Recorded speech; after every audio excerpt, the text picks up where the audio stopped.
Okay, good afternoon or evening, everyone, depending on your time zone.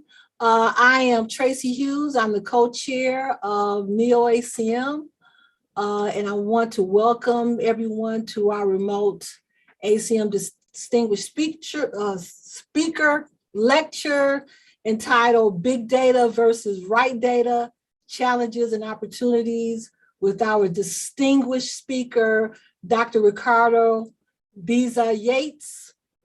In today's presentation, Ricardo will discuss the opportunities big data provides for certain problems such as velocity, volume, and diversity, as well as the trade-offs like scalability, redundancy, bias, the bubble filter, and privacy. Now, for those of you that are with us for the first time, NEO ACM, Northeast Ohio Association for Computing Machinery, is a professional chapter of the International ACM, the world's largest educational and scientific computing society that advances computing as a science and a profession. ACM is also the creator of the Distinguished Speaker Program that sponsors over 400 lectures from 125 speakers from all around the world and is responsible for our speaker today. NEO ACM is based in Youngstown, Ohio, and for 10 years of our existence, we meet regularly to discuss diverse topics and function as an intellectual and geographical node of activity for both ACM members, the computing community, the general public, by offering seminars, lectures, forums, and an opportunity to meet peers and experts from many disciplines. Our distinguished speaker, Dr. Ricardo Baeza-Yates, is a director of research at the Institute for Experiential AI of Northeastern University. He is also a part-time professor at University Pompeu Fabra in Barcelona and the University de Chile in Santiago. Before he was the CEO of Intent, a semantic search technology company based in California, and prior to these roles, he was the VP of research at Yahoo Labs based in Barcelona, Spain, and later in Sunnyvale, California from 2006 to 2016. He is a co-author of the bestseller Modern Information Retrieval, a textbook published by Addison Wesley in 1999 and 2011, the second edition. This book won the Assist 2012 Book of the Year Award. From 2002 to 2004, he was elected to the Board of Governors of the IEEE Computer Society, and between 2012 and 2016, he was elected to the ACM Council. Since 2010, he has been a founding member of the Chilean Academy of Engineering. In 2009, he was named ACM Fellow, and in 2011, IEEE Fellow, among other awards and distinctions.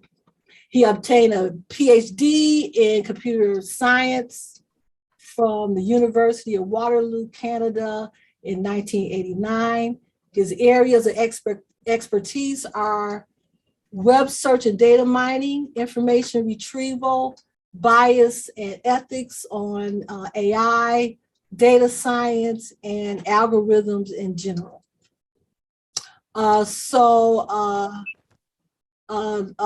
Dr. Baeza-Yates will have his presentation. Today, it will take about 60 minutes, followed by a 20-minute Q&A session. If you're interested in posing any questions, post your questions in the chat anytime during the presentation or the Q&A. I will pull questions from the chat and pose them to Ricardo. We also have a very short 5-question survey we would like everyone to take before they exit the meeting after the Q&A. And we also have our first book giveaway following the Q&A. A description of the book. The 2 books are in the chat. The Art of Statistics and the Art of Data Science. The descriptions are right there. And for those of you who are here, 2 names will be randomly chosen. We will communicate to the winners through our meetup page, or if you want to send me your email directly in the chat, that would be fine. So we hope you stick around for the book giveaway. And I'm going to stop talking because we want to hear Ricardo give his presentation. And thank you very much. Thank you, Tracy. Thank you for the invitation to talk to your chapter. I was asked, what is experiential AI? I think it would be good to start with that. So this is a new institute that started basically this year at Northeastern University. Northeastern University has 10 campuses in 3 countries, so it's not only in Boston. So there are like 4 in the West Coast of the US, 2 in Canada, and even 1 in London. And experiential AI means AI that really works. For example, that usually implies to have humans in the loop. So the cooperation between people and AI, and also means that although many times we just use more data, really we need to have the right data, and that's related to the topic of the talk. And sometimes we really need better algorithms instead of just more data. And I will get back to that during the talk. So as Tracy said, this presentation is thanks to the Distinguished Speaker Program of ACM. ACM is the largest international body of computer scientists. It started in the US, but now it's all around the world. And you can go to acm.org and basically check what is the mission and the vision of this association. The name is still a bit like old, computing machinery, but it's the main computer science association, and the name is because it started last century. So this is the agenda. I will mainly talk about the challenges of big data plus machine learning. And the main challenges, I think there are 5, like scalability, noise and spam, bias and more bias, which is basically discrimination. That may be the worst one. Then you have sparsity, and then all the legal and ethical issues. And I will try to then end with certain trends and what we can do to tackle these challenges. So before I'm going to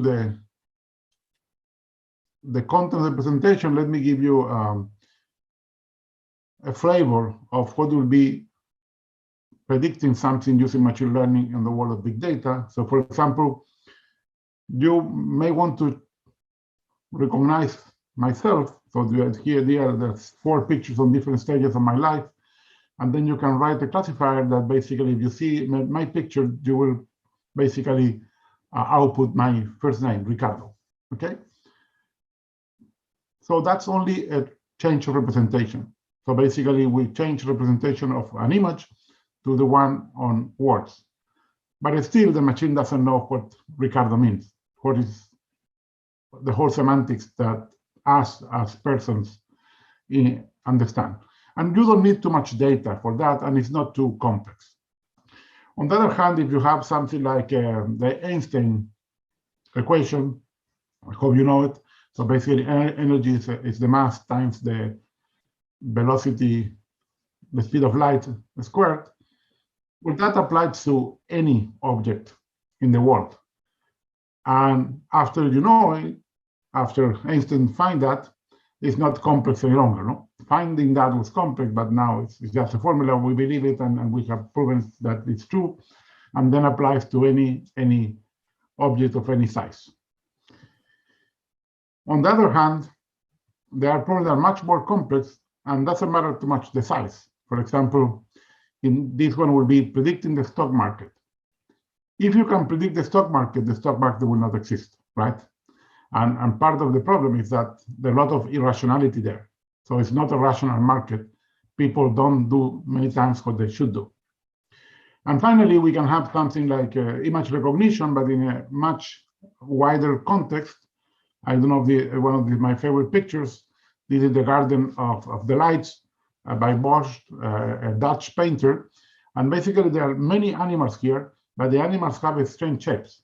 So if you don't have the right training data, it will be very hard to guess which animals are in this picture. And then you need more data to be able to solve this more complex problem. So here you have a flavor of the complexity and the size of data you need. One of the taxonomies that is used for big data is the 5 Bs. Tracy mentioned some of them. They are volume, variety, veracity, velocity, and value. I will not go into explaining all the boxes here, but the columns are mine. So I divide the problems that we face on data issues, computing issues, and human issues. And very important, many people forget that not only you need volume to have big data, you need to have velocity. So basically the data is coming to you as a stream and never stops. Large amount of data in a disk is not big data. It's just a large amount of data, but it's not big data. Now, the talk mainly will be about the ones that are in red: redundancy, scalability, bias, sparsity, noise, spam, cultural and cognitive biases, privacy, and then legal ethics, and bad practice. So before I start, I assume you all know about machine learning, but it's important to remember why it's happening in the last 10 years. First thing, more data. Second thing, more processing power, GPUs. And then we can have deeper neural networks. Neural networks are very old, more than 50 years old. But now we can have really deep networks because we have more data and more processing power. And basically, this is typically a supervised model where we have labels associated to the input data, and then we train an algorithm that we hope, and we cross our fingers, will give the right label when you get a new input. Remember, this is a prediction. You might get the wrong answer.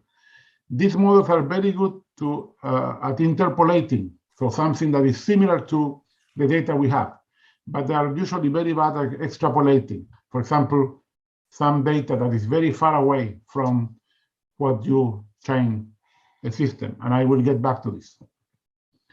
So the opportunities are many. There are, for example, real data-driven decisions. We can apply this at large scale because it's big data, so global optimization. You can learn, you can predict, and better, you can prescribe. So act before things happen. For example, a machine will fail most probably next week. Okay, let's do something, because if it fails, it's much more expensive. We can use your personal data to predict your behavior. That's what's happening with your mobile phone, with your browsing experience on the web, and so on. And we can have machines deciding for us. This is what is called automated decision making. But most of the time, we prefer to have a human in the loop that basically takes that as a support tool, and then we get the final answer. Although there is a confirmation bias and there is other biases that affect the person to basically give more weight to the recommendation from the machine. And then we need to ask the right question. So this is a list of questions that I would like you to take as a take-home learning. Basically, first we need to ask what data we need, not what data we have, which by Murphy's law is always different. How much data we need? I will get back to this. Do we really need big data? Would we ever will have big data? How we can collect it? How we can store and transfer it? Then after we have the right data, we need to understand the data. How sparse is the data? How much noise? There is any redundancy? There are biases. There is a spam. Any outliers? We'll get back to that during the talk. And then we need to analyze data. Any privacy issues? Do we need to anonymize data? How well our algorithms will scale if we put more data? It's very easy sometimes to put double the data, but if the algorithm is not linear, that means more than double the time. And I will get back to that too. Can we visualize our results? Can we have some intuition?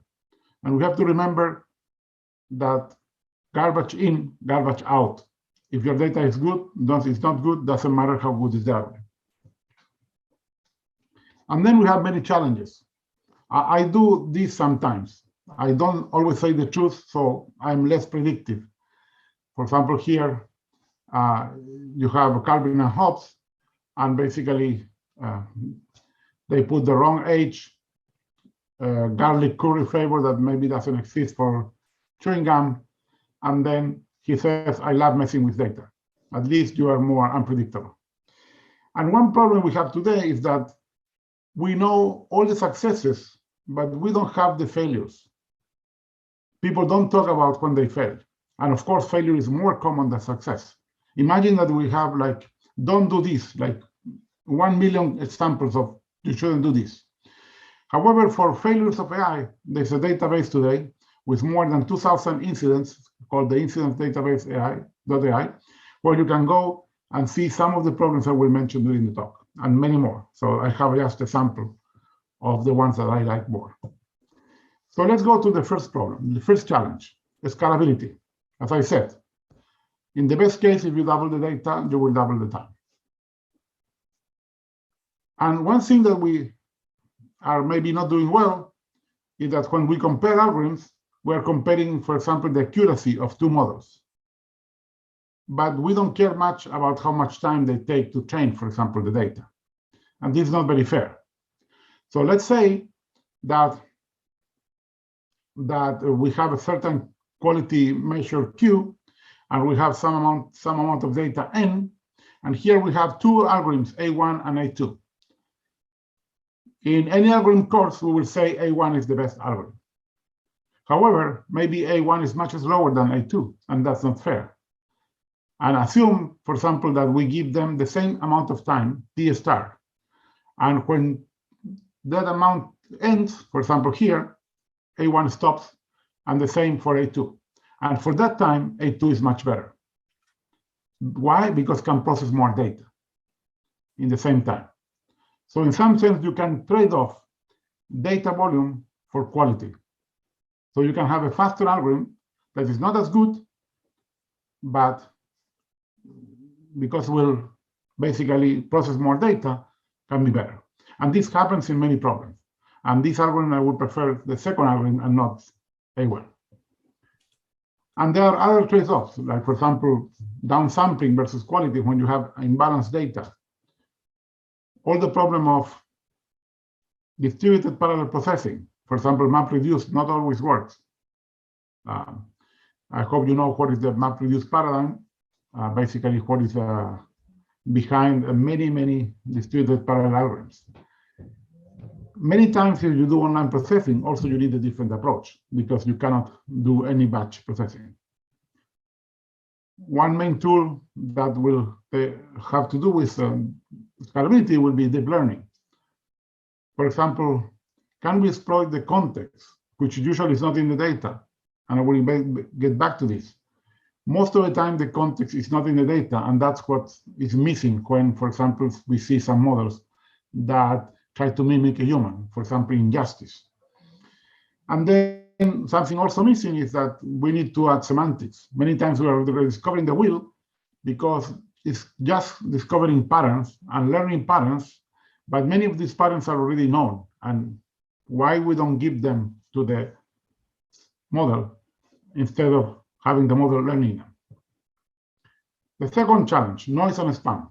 Well, noise comes, I'm talking noise in the input. I will talk later about noise in the output.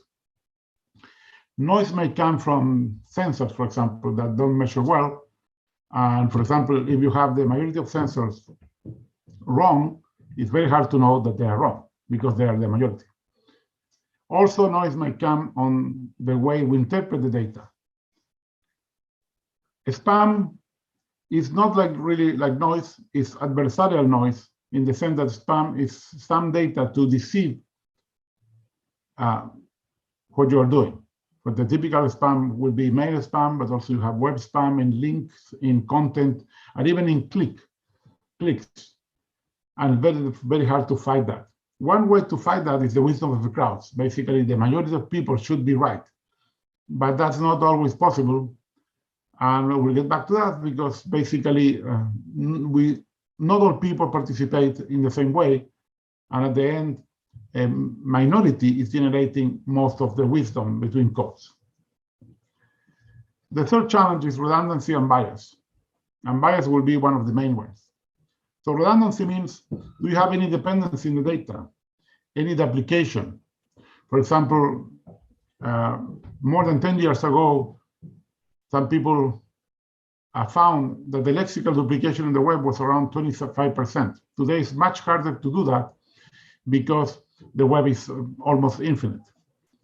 We will get back to that when we'll show you an example where we found more than 10 years ago that the semantic duplication is even larger. And there are many biases. So you have biases in the data, you have biases in the behavior of people. I call this activity bias, so we'll get back to that. There are some algorithmic bias, but here I will distinguish algorithmic bias only for the bias that comes from the algorithm, not from the data. In some cases, the bias comes from the algorithm itself. And one of the main cases is what I call interaction bias, basically the feedback loop between the people and the system. It's easy to learn racial bias from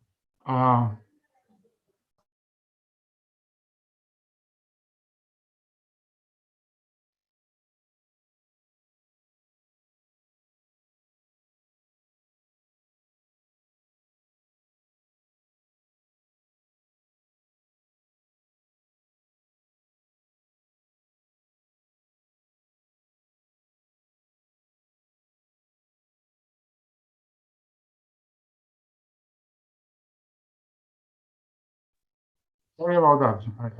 There was a bit noisy and I want to check that. So it's very easy to learn racial bias from data. For example, this data is not from the US, where it will be similar, but it's from the UK. And you see here that depending of your origin, you will have a higher probability of go to prison. You see if you are Black, you see that increases to at least more than 3 times. Here they have another problem because of the classification, because we have Asian and also you have Chinese, which are also in Asia. So also the classification is not the best. We have a cognitive bias of trying to put people in boxes, and these categories many times don't make any sense. Like, for example, the skin color, which is a continuous variable, doesn't make any sense to put people in different boxes. But this is something that some people started to do a long time ago, and we need to change a lot of things in society to change that. So let me give you an example where bias is increased. I don't have time to explain the example, but this is about bails in New York.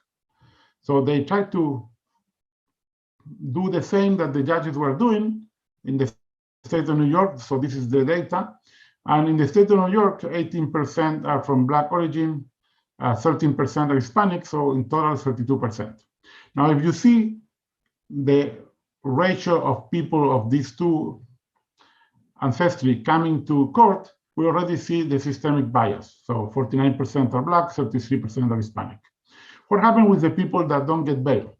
Well, the judges increased the 49% to 57%, so clearly the racism there.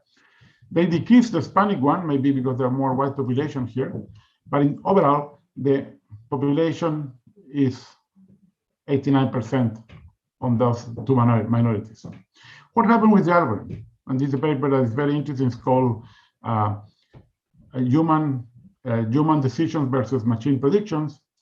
Well, the algorithm learned to be more biased than the judges, so amplify the bias.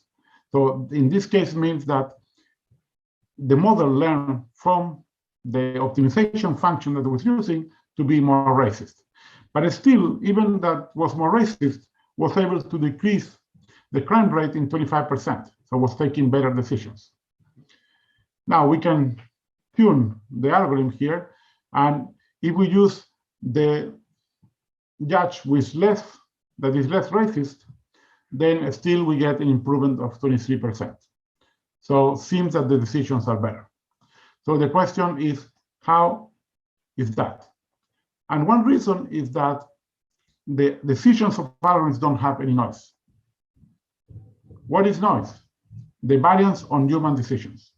Now, in this case, the model doesn't have the context, so maybe a decision that the model thinks is wrong is right because of the context. For example, some law that the model doesn't include, or something that is not in the data that the model is using, and so on. So the context is very hard to mimic the whole context.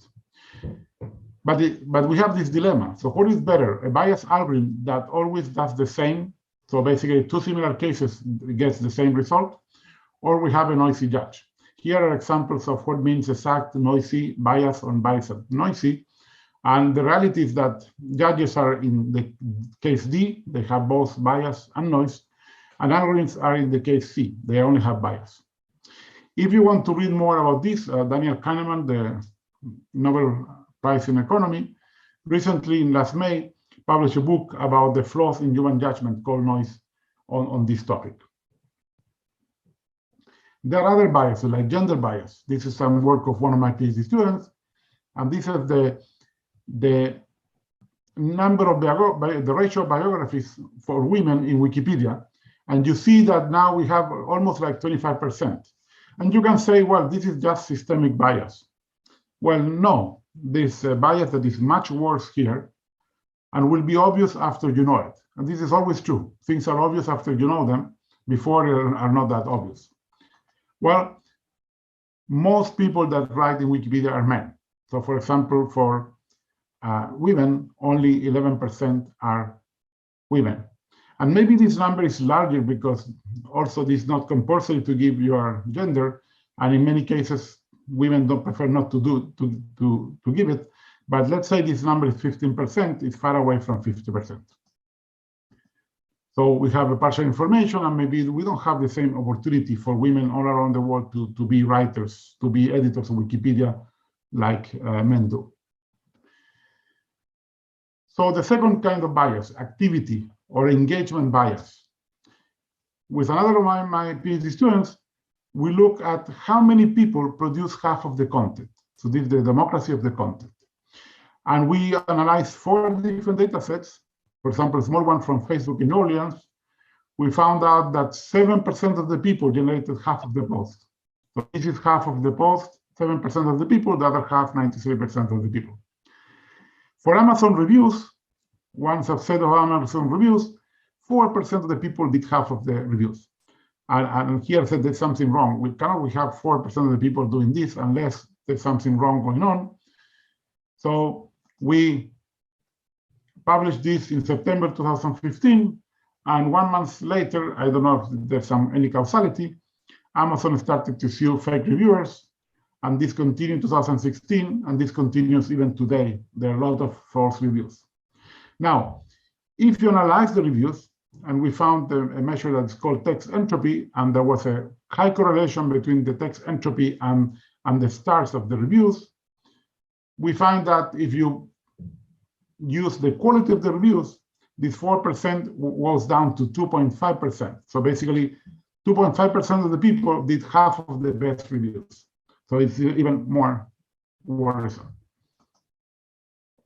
So this is related to what Nielsen called in 2006 the 99-1 participation rule. So basically, 1% of the people participate, 9% put likes and do comments, and then the other 90%, they just are lurkers. They're just watching. In Twitter, we have done an analysis of this type, and we cannot see the people that don't participate. So the 90% is invisible for us. But this ratio 9-1 is even worse than that. It's more like 30-1. So most people are not very active. And that's 2% of the people do half of the tweets. And finally, in Wikipedia, you can find that a very small percentage of the editors, like 2,000 people, did half of the English Wikipedia. And maybe thanks to them, we have Wikipedia today, because no one will contribute to something that is half empty, right? You need to see it at least half full. With the same PhD student, I wanted to answer another question was basically how much content is never seen. I call that the digital desert. There we found that, for example, if you look at Wikipedia articles, 31% of the articles edited in 1 month were not visited the next month.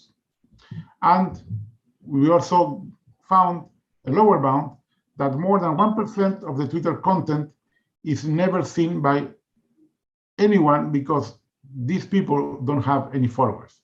So I don't know if they understand how Twitter works. This not even will appear in search, but this is like going to the desert and scream. No one will listen to you. Let's go to algorithmic bias. Let's take this example from a tool that we're building at Yahoo. So basically, let's assume that you upload a picture, you write 2 tags, and then we do a correlative filtering recommendation algorithm for tags. Basically, using co-occurrence of tags, we can recommend other tags. And for example, this is the suggestion of additional tags. You mark them, and then you update your annotation. What is the problem with this? The problem with this is that people will use it. And if people will use it, next time you put 1 tag. And if you know that deep learning exists, you put no tags. And what's the problem? No data from people, the system cannot learn. It's like killing yourself very slowly. So never help people if you want to build a folksonomy. A labeling system coming from people is a folksonomy. So don't do this. Don't help people because then they will do even less interaction. And there are many biases in the interaction. For example, the first one is what I call exposure or presentation bias.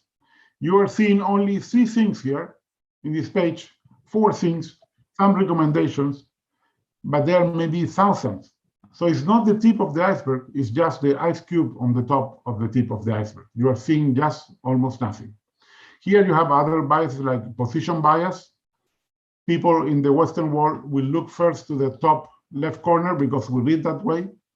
Also, people will click more on the first result because it's in the first position. That's called ranking bias. Also, people might choose a product because of social bias, because here we see 5 stars. Okay, this is better. And maybe these are spam, but still you prefer those. And then you have other interaction biases like scrolling bias, click bias, and so on. And this is the cascade of biases. So this really, there's very little research on this because all the left is part of the data and the algorithmic bias, and what is in the right is part of the cognitive biases of the user. I will call that self-selection bias because it depends on the behavior of the user.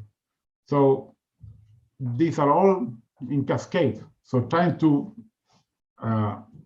basically find what is the importance of each one, and it's a very complicated research.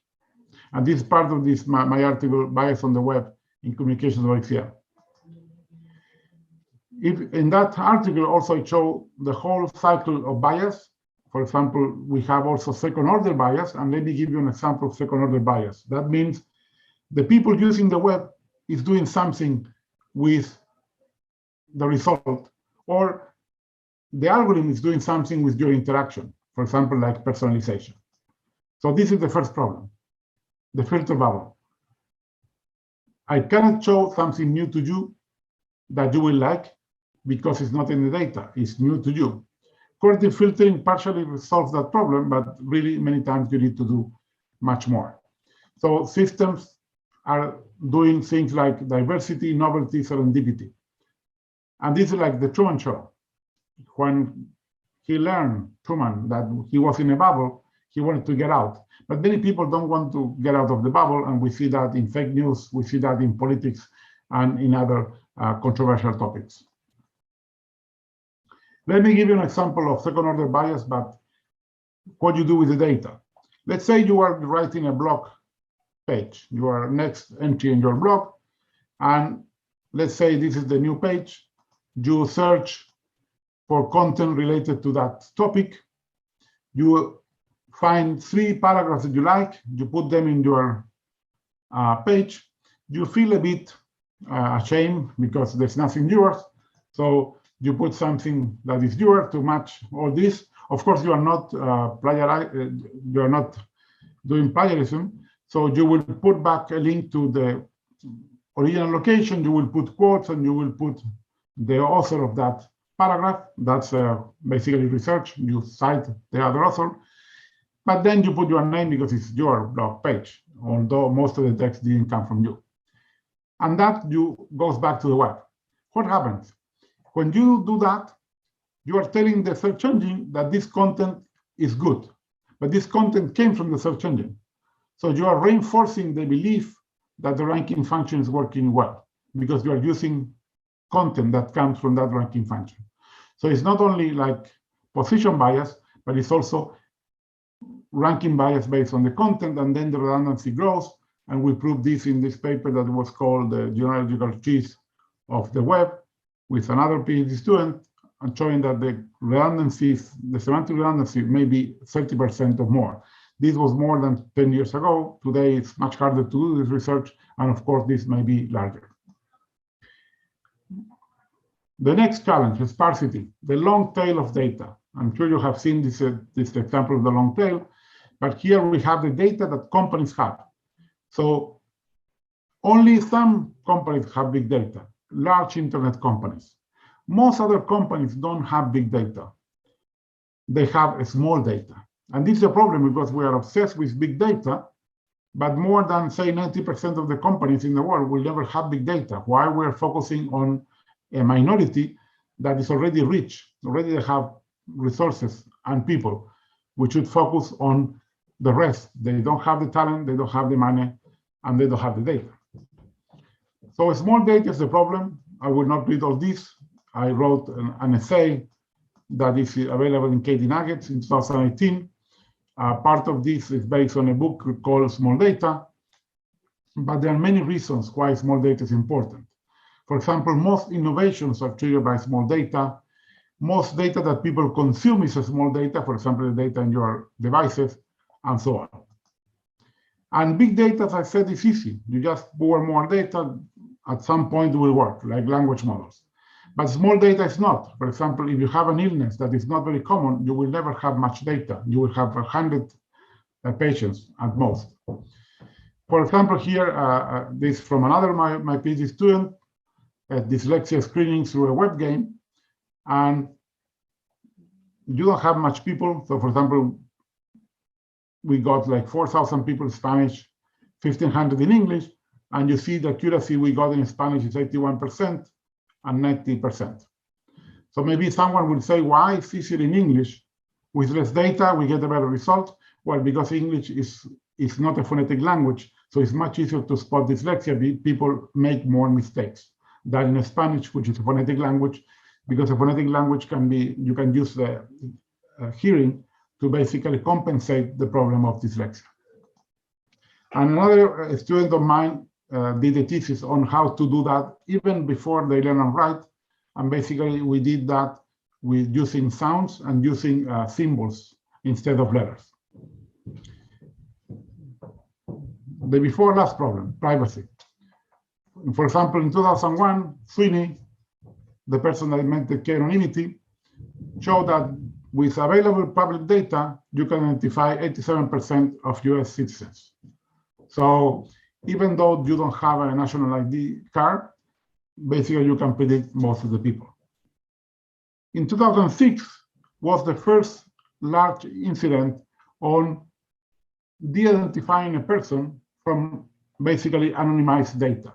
This was anonymous data of query logs, but of course query logs have queries and queries have semantics, and then you can try to understand what the people is doing, and then we get that the person was identified.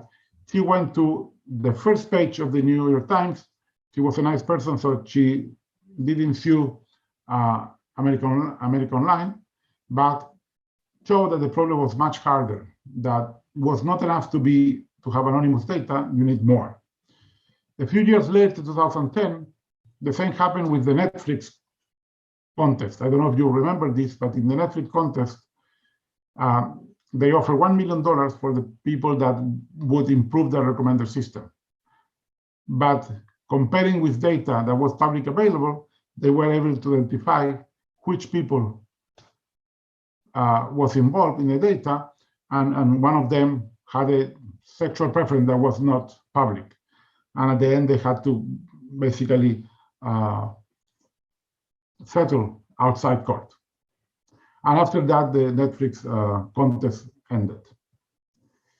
After this, we did at Yahoo Labs some research to see if it was easy or not to identify people. Was this just a bad coincidence or was much easier? And the result that was much easier we thought. For example, if you give me a few queries, I can guess your gender with 84% accuracy, your age plus minus 10 with 79% accuracy, and also the three first digits of your postal code with 35%. Even worse, many people, they search for their name or partial name, and then you can, for example, in some cases with 9% accuracy, know your identity. So next time that you feel the vanity of search for your name, change names with people. So I will search your name, you search, and you search my name, and at least we do like Calvin and Hobbes, we mix the data. But this can even be worse. In 2019, New York Times did a very nice series of articles about privacy. And one of the examples is using apps data, especially games, where they could follow the way that Trump, with the Prime Minister of Japan, took in Washington, basically because of the security people were playing games. So from that data, you can infer what they did in the city. So it's much harder. And there was another example of they could identify even a teacher because was the only person that basically was playing a game from one place to another every day. On the final challenges, legal and ethical issues. There are many here. I can have a much longer list. I have a talk just on the ethics of AI, so it's available on internet, on YouTube. So if you are interested in this problem, please go and check this presentation. But for example, one moral dilemma. I know that self-driving cars will kill less people than humans. The problem is not a subset. For example, there will be some people killed by self-driving cars that otherwise will be alive. One example, sad example, is the woman that was killed in Arizona by an Uber car. She basically crossed the road in the wrong place at night with a bicycle and so on. But probably that person would have never died if it was a human driving. So ethical algorithms. Well, ethics is something human, so we cannot have ethical algorithms. Better to have accountable algorithms. And also remember that ethics is like privacy, it's a network. Doesn't matter if you have a great ethics, if the people that you trust and the people that use your results don't have ethics. So it's not just about you, it's about the network. In 2017, ACM proposed the 7 properties that transparent and accountable algorithms should fulfill. Today, we don't have really algorithms with these properties, but it was a good start. And they don't have to be perfect, but they need to be better than humans. But then it's like a paradox. They are learning from humans how they can be better than humans. But it seems that we can do that because the best chess game or the best Go game are computers. But if you see how they don't work like humans. They're more like brute force, but they can do it much faster and then they can be better than humans. But this is for games. Can machines be better than humans in human things? We don't know yet. So here I will list some bad human practices. I will not read all of them, but think that you don't have the right data because you're using the data you have. You are reusing code in the wrong context, so we are getting additional problems. You are not checking about bias. You are not checking about spurious correlations. There are many cases that they look like a real correlation, but there's no causality. And remember, causality is what we are trying to look for. And the good thing is that some people is working on adding causality to machine learning. There are hard learning problems. For example, to abstract, we have to summarize things. We have to forget things. And if you don't forget, you cannot learn. For example, I'm sure that most of you will guess which animal is on the right. But for a machine learning model, that would be very hard because there is no face, there are no ears, there are no any other feature that maybe could have helped the system to realize what is this animal. The second very important thing is that you cannot learn what's not in the data. And the context, most of the time, is not in the data. Also, the accuracy is not the key measure, it's the impact of errors. I don't care if your system is 99% accurate. What I care is what happens in the other 1%. For example, I prefer to have a system that is only 80% accuracy, but doesn't kill anyone on the rest of the 20%. So this is important. And finally, we need to be humble. If we are not confident enough that basically the prediction is right, we have to say, I don't know. Smart people says, I don't know. That's also being intelligent. I haven't seen real systems that really say, I don't know when they don't know. Some recommendations for us, design for people, understand this limitation that I just mentioned, try to have a code of ethics, try to have more explainability. However, explainability sometimes is not the best. For example, in health, if you do the wrong explanation, that could be worse than no explanation at all. We need to have humans in control and machines in the loop. That's why I don't like the human in the loop. If we are designing all this, we need to be in control. We cannot say, oh, we had a human in the loop to find out if there was a mistake. So the future is not a singularity for me. I'm not worried about AI. I hope that we will put some regulation in place like what is being proposed in the European Union, so we can have better software. But today, what I see is that people is decreasing intelligence. In every election, in every country, you see that. And you see this in this sentence from Harari. Harari is much more pessimistic than me. But basically, the problem is the natural stupidity and cruelty of us. Because if we don't take care of this well, this may happen. It's a joke. So proof are not human, there are no more humans, and they both laugh. But they are not laughing because they kill the humans. They're laughing because we killed ourselves. I hope that doesn't happen, so this is just a joke, a black joke. So the epilogue, we need to have more integration, transparent algorithms. If we don't do it well, we have software insurance, and then this will be very expensive to do. Will be more similar to health in the US. I don't want software to become something like health. Maybe we need to have 3 laws of ethics like Asimov in their books. Do we need augmented humanity? Well, maybe not, because then we will increase the inequality that we have already in people. If we allow people to be super people and other people that cannot pay it, this could be the end of the humanity. But I still am very optimistic. In general, technological change is good. Although we had some, for example, elections that were complicated by social networks, they're more recent. And maybe we're evolving towards Solaria. Solaria is the planet of the novel The Naked Sun of Asimov. And this, the novel is about another thing. But the interesting thing is that in this planet, humankind had evolved in basically a completely networked this planet, and then every person lived alone and will only communicate through internet with other people. So that's like losing all the social part that we have. So if there's some nice aliens, please come soon, because if you saw the movie Arrival made people to talk and all the powers to talk to find a solution. And maybe that's what we need. when we feel that as a species are in danger, maybe we'll finally cooperate. You see, for example, from COVID, that there's not enough cooperation between governments. We need more cooperation to solve many of these problems. So, any questions? This is the book that Tracy mentioned, and I can also answer Baez' question, but then expect Baez' answers.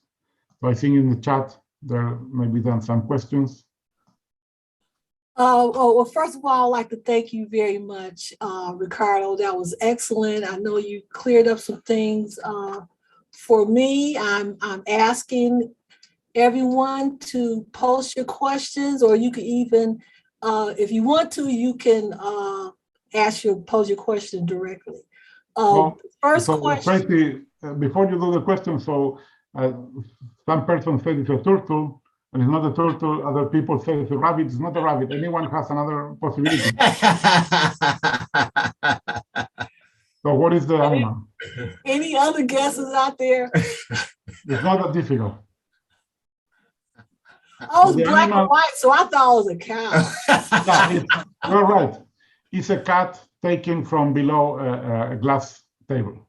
Oh, okay. Wow, was it a cat? That's what someone. And while we wait for the questions, I'm going to go ahead and start the poll just so we can get some feedback before people choose to log off.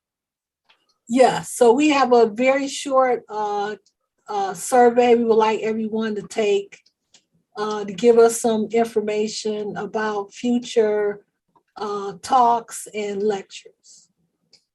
So it was a question that was posed. What is the difference between big data and masses of data? So the difference is that masses of data is just volume, but big data has all these other properties like velocity, very important, variety, so it's completely heterogeneous, yes. So heterogeneous is coming to you all the time, and then should have value too, because otherwise it's just garbage. And the last one was also should be true, veracity. So should be something that is not a spam, that can be used for something useful, for well-being, for example.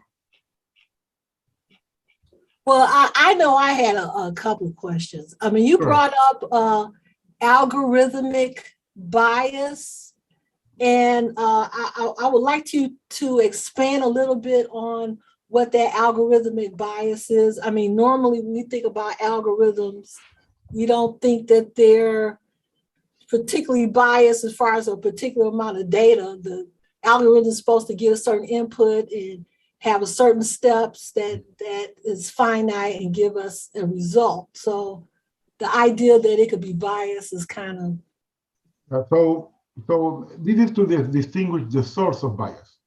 So in most cases, the source is the data. And in that case, I say data bias.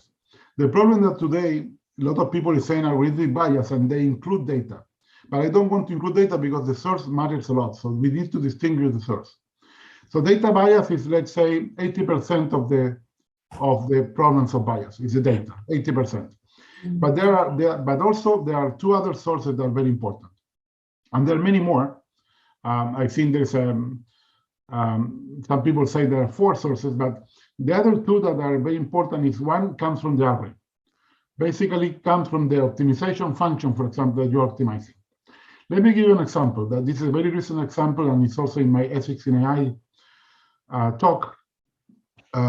In Italy, one company like Uber Eats, so basically a food delivery company, was sued because of discrimination. So some workers said they were being discriminated. And if you see the workers, there was no common demographics. So we're not all women, not all immigrants, not all colored. So they didn't know why they were discriminated. And after they did an audit to the algorithm, they found out that basically the system was trying to get more money, right? All this system, the optimization function is more revenue. So the system learned to discriminate and give less work, naturally, to all the people that couldn't deliver food at night.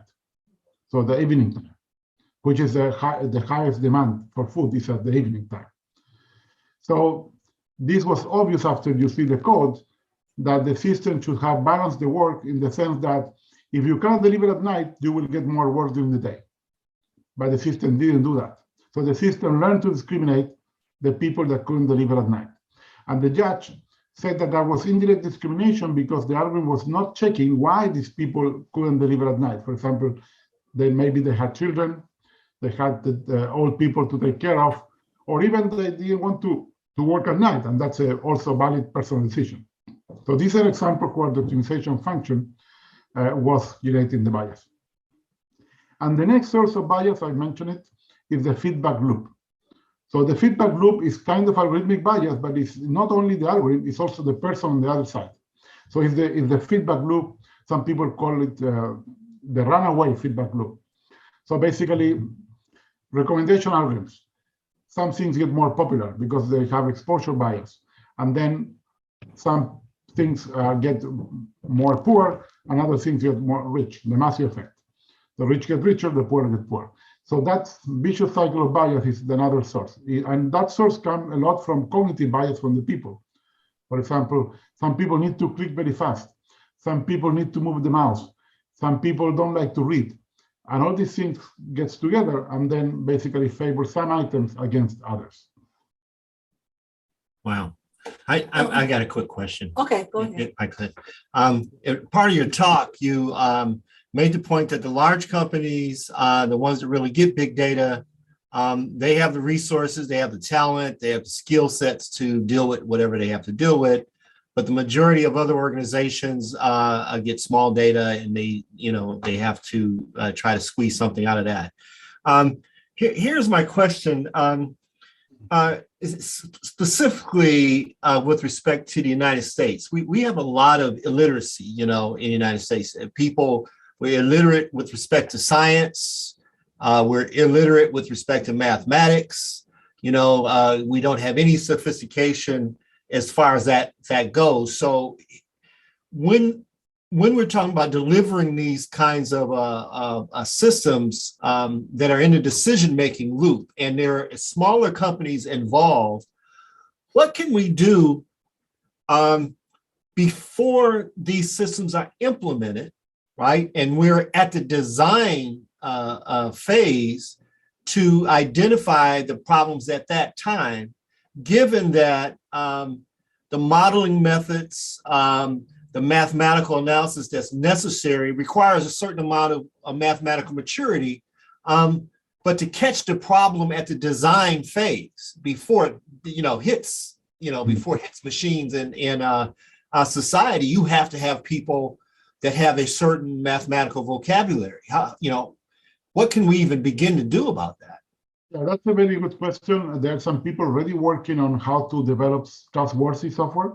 Yeah, that's the way that's the word they use. I don't like the term trustworthy because that means that we need to trust algorithms, and I know that they fail sometimes. yes. So instead of trusting algorithms, I prefer to make them accountable. So we need more accountability rather than trust. But for example, Ben Schneiderman, you can check Ben Schneiderman, a famous person at HCI from Maryland. Oh yeah, very familiar with him. He's retired, but he's working on this, and he has a very nice article last year about trustworthy AI. And for example, one thing that you can do, and there's a recent work by people in Norway that shows another problem I haven't mentioned, but shows that even the bias of the coders can be transferred to the code.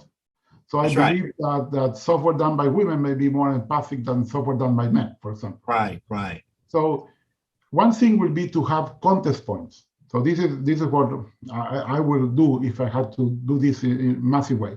So you have contest points where you invite all the stakeholders of the software to the meeting after you finish the design. So basically you say, the presentation, here are my hypotheses, this is the functionality, this is what we're assuming from the users, and this is what we thought will be impact on society. So you need to do a ethical risk assessment that typically is not done. At that point, I'm sure that you have power users, and also you have civil society. They will come up with issues. Have you thought about this? Have you thought about this? Have you thought about this? And then you'll go back to the design phase, saying, okay, we found out that we didn't think about these 10 things because we are not domain experts. This is the first problem. You didn't have a domain expert in your design system. For example, you didn't have enough diversity in your team. For example, there were no women. And then we think differently and we can think about different things. You didn't have enough cultures. And we think, okay, this may be right in the US, but it will be wrong in Europe or will be wrong in the Middle East. You need to take all these views in account. And that means much more multidisciplinary, multicultural teams than today. It means this feedback loop on the design. But after you implement, you do the same. Here you have a first prototype. Let's do a demo. Again, all the stakeholders there will come up with all the questions. Did you thought about this? Did you thought about that? Sure. And many times we need more people looking at something to find all the issues. We will not find all the issues, but will be much better than one person, a white man, doing the software. Yeah. Okay. And I get you. I understand that. But I'm actually talking about a point of design before you start even talking about software. Most of the things we are talking about are mathematical models. And we should be able to run simulations and ways of proving the mathematical models and the quality of the flaw in the data long before we start talking about anything to do with software. You know, by trade, I'm a software engineer, so that's what I do to make money. So I know that there is something that happens long before we start to develop any software that has a lot to do with mathematical models and hypotheses and things that can be shown to be correct or incorrect before we start the software process. Yeah, so I understand the question, but I don't think I have the answer. Not I know if anyone has the answer, but there are two things I think important. So you should do this contesting point, like contest point that I mentioned, even when you get the requirements, even before the design. So you say, okay, these are the requirements. I talk to users, but then other users will say, yeah, but you didn't talk to the good users and so on. So this comes from the beginning. Now, the problem, I understand what you're saying, but one problem is that one of the problems of today is that we're trying to mathematize everything, and the world is not completely mathematics and rational. Right. So, as I mentioned, the stock market, for example. For example, if you try to mathematize justice, it's not justice any longer.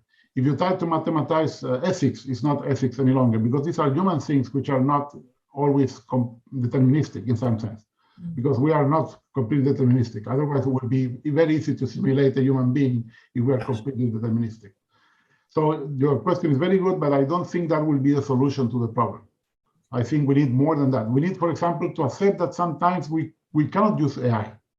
For some decision, maybe we need to do it, to have humans doing it, and accept the human errors, because those are okay.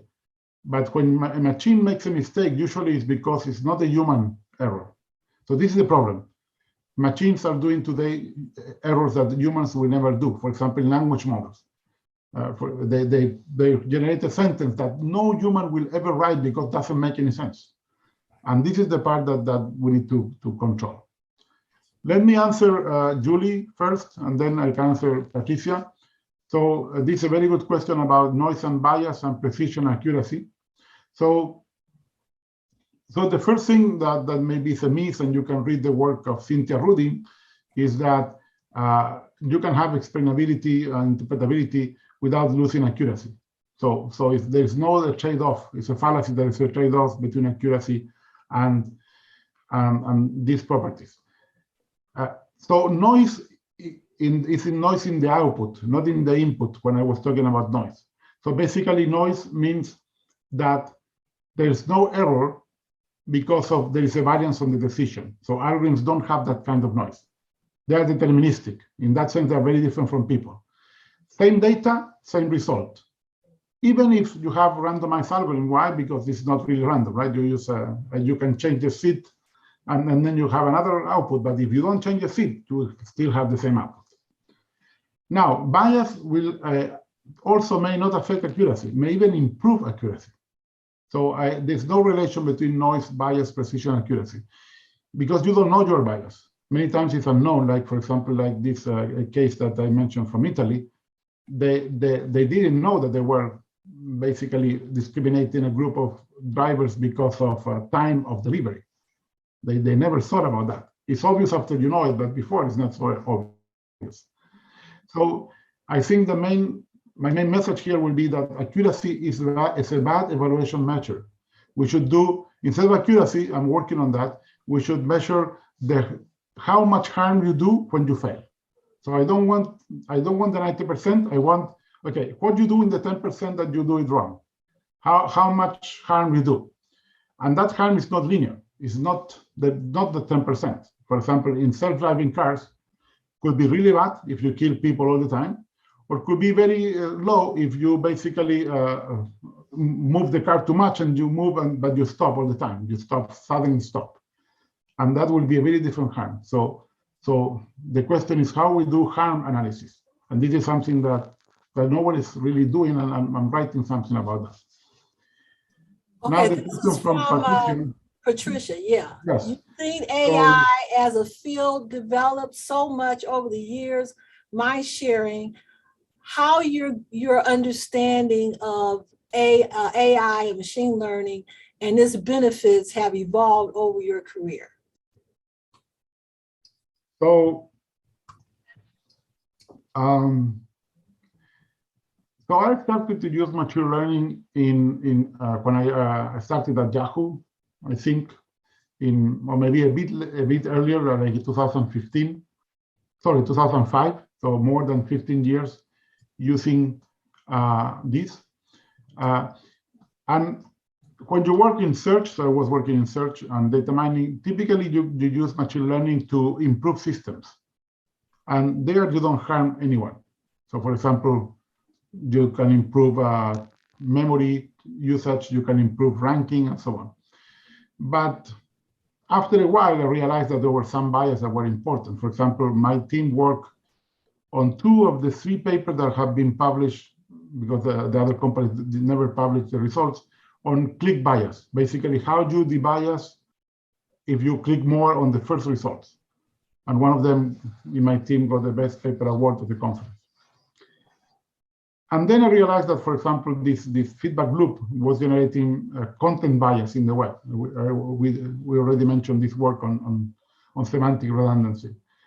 And then I was worried about, was really wisdom of crowds? So because a lot of people were talking about wisdom of crowds 10 years ago, I was a believer. I don't believe in that any longer, because basically it's the wisdom of a few. And this is true in real society, that you have very few people influencing people before internet, and now you have a bit more, but it still is a minority of people that, for example, influence people in Twitter, in Facebook, and LinkedIn, and so on. So we don't participate. So there's no democracy. Well, there's a democracy of participation, but people don't use it. It's like elections. How many people don't vote in all countries? They don't go to vote, so they have a right and they don't use it. And I don't know how to solve that. That's technology will not solve these problems. This is something like some people talk about technological humanism. But technological humanism is just more humanism, and humanism was behind slavery, behind women not voting, and so on. So we don't want more humanism. We should dismantle humanism and use a different word, because we are using that word in the wrong way. So basically, the semantics that we have gathered in history about humanism is not the one that we would like to have. So technology will not solve, for example, racism, will not solve Me Too, will not solve xenophobia, will not solve homophobia. We need something else, but can help. For example, can help if we use it to, for example, using an answering Cameron. What about using AI to do better AI? This will be interesting thing. So how we can use AI to develop good software for AI that will, for example, will try to find these things. And we're already people working on how to detect bias and how to detect all these things. But still, we need to do more. This is just in its beginning. Basically, this topic is less than 5 years old. And so we are just starting on the topics of ethics, AI, bias, and fairness. For example, fairness doesn't really work, because fairness is a mathematization of reality. And again, I would say, to be fair, maybe it's in the context. Maybe a judge for the same cases, one day will say yes, and the other day will say no, because there's something in the context that basically you don't know. And this is important. The context is very hard to get the context from data. Part of the context will never be in data. It's very hard to we try to mathematize. I think we try to datify everything. We cannot datify everything. So this is part of the problem. I had another question. I wanted to hear you comment on the debacle that happened in the Netherlands, where they had they were using some software that was trying to determine fraudulent applications in childcare since I think it was 2013. And they identified 26,000 families as involved in fraudulent behavior. And then they found out that they were absolutely wrong. And then it was a scandal. And the beginning of the year, a lot of people had to resign. And it was pretty embarrassing, I thought, for our field. So I wanted to know how you felt about it. It was unusual how, when I was reading about it, they talk about discriminatory loops and racist algorithms. So how do we as professionals deal with that kind of incidents that are going to happen and try to still survive as professionals? So that happened over many years, and finally went to court around 2018. And in that year, the Supreme Court of Netherlands said that was illegal, that shouldn't be used.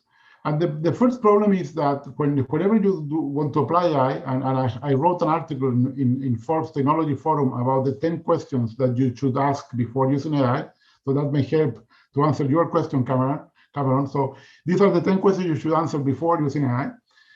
And one of the questions is, should I use ethics to find fraud in poor people? Sorry, should I use AI to find fraud in poor people? And the ethical answer is no. It's different to find fraud in rich people that, for example, they're not paying their taxes.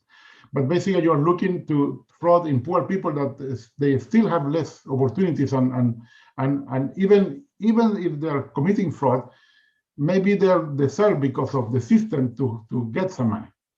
And this is what happened. So first, the decision to do it was wrong.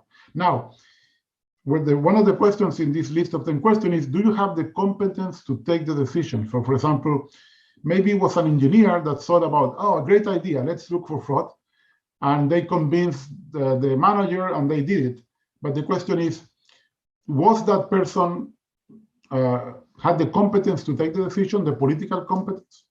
Well, this year, the person that was the minister of that, the minister at that time, resigned. That was not the minister any longer, was part of the parliament. That person, a woman, that was strange because I wouldn't expect this from a woman, resigned.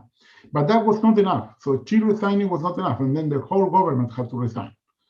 So this was like politically, this is the worst incident of AI in the history. Like a whole government had to resign because of some decision that was ethically wrong, and also that maybe was taken by the people that didn't have the competence to take the decision. Now, in other cases that are interesting, for example, they not only the competence is an issue, is, for example, consent. Did they have the consent of the person involved? And in some cases, they notice that the system, for example, will give less weight or will believe that with fraud if they fill wrong the form, for example. And poor people have sometimes less education, and then they can make a mistake in the form. But it's a mistake, it's not they're trying to cheat. But any mistake was like, okay, they're cheating. Right. So there are many examples like that's, again, not ethical. And the third one, and it's related to not being ethical, is proportionality. The solution that you are using is proportional to the problem you are trying to solve. Mm-hmm. And many times the answer is no. For example, using video cameras for security, maybe it's not proportional to the problem of security you are trying to solve. And that happened in France in schools, where the court said that it was illegal because they didn't have the competence to do it. The school couldn't decide to put the cameras. Second, they didn't have the consent of the people to be video taped. And third, the solution was not proportional to the problem. So these are the things that are part of these 10 questions I have. I can send, maybe I can send in the chat this article, because these 10 questions are very important if you want to do AI. Well, let me. Yes, and I could send those questions out to everyone that was here. If some people left, and I could send those out as well. In terms of competence, you just mentioned, could you give us a, what would be your thought or the industry thought on what the educational requirements are for a data scientist? What really should you, what kind of educational background should you have if you're going to be competent doing that? So when I say competence, I was talking more about the political competence. Basically. Understood. But also you have the technical competence, which is important. Yes. And I put in the chat the article. So the first 3 questions I have are about competence in all senses. Yes. But one thing that we should learn more is ethics applied to technology. And the history of the world is basically ethics running behind technology. And this is not new with computer science. That happened before. For example, in the First World War, the Germans used chemical warfare. And then they decided not to use any longer. In the Second World War, the US used atomic bombs. And then later, because that killed a lot of people, they decided not to use it longer. But and now we have the same problem. We are using AI until, for example, many people now have died from either self-driving cars or for example, this Tesla autopilot option. At least like 10 men have died because of that. So the question is, why we need to wait until people die to worry about the problem? Why we cannot wait and do it slower and say, let's think about the ethical consequences before doing something. But the problem is that the goal is how to get more money, right? How to get more revenue. And that's the problem.